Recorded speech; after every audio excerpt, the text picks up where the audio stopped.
Hey everyone, welcome back from the end of Germany-Mexico. I'm sure it was a very enjoyable game for everyone.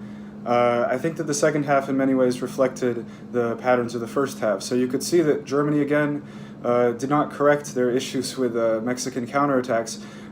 You could see from the very beginning another situation in which Boateng was left alone against Chicharo Hernandez and Carlos Vela, but again, the Mexicans demonstrated a lack of precision and accuracy in the final third in order to be able to close the game out. And in many ways, you could say that Mexico could have been up 3 or 4 at particular points, given that Germany was limited for a considerable part of the second half to shots from outside the box, and Mexico continued to have these particular opportunities. I think that I would question Osorio's decision to remove Carlos Vela from the game so early on, perhaps around the 57th or 58th minute.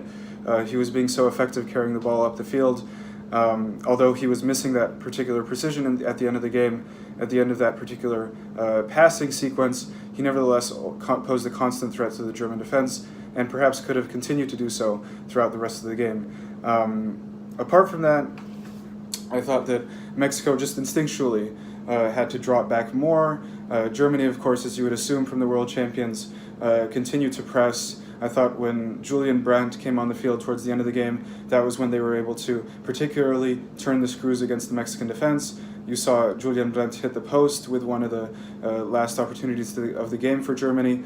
But nevertheless, Germany lacked the same kind of accuracy and precision in the final third that perhaps Mexico did. So both teams displayed a degree of rustiness in attack and a degree of vulnerability, particularly Mexico, when they were under pressure. But nevertheless, I think it's a deserved victory for Mexico. They had an overall solid defensive display.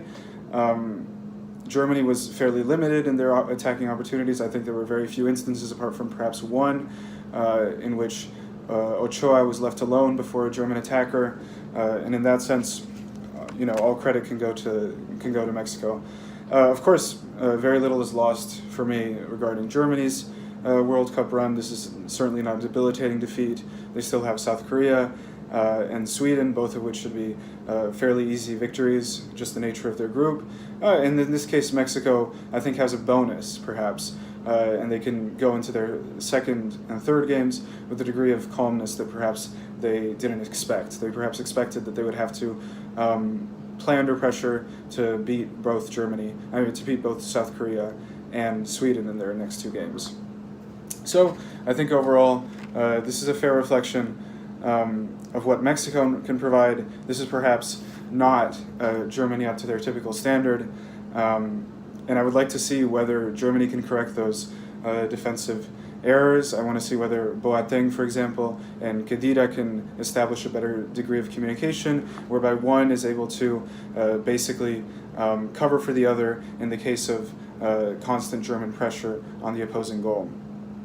Because certainly their Achilles heel will be the counterattack, as Mexico has so demonstrated, and they have to ensure that they're not constantly exploited by other teams in that particular facet of the game. So, looking forward to Switzerland, Brazil. Of course, the review for that will be coming out significantly later, just because of the nature of my schedule. But I don't know. I hope you enjoy the reflections. I hope you enjoy the analysis, and we have a long World Cup ahead of us. So, looking forward to it.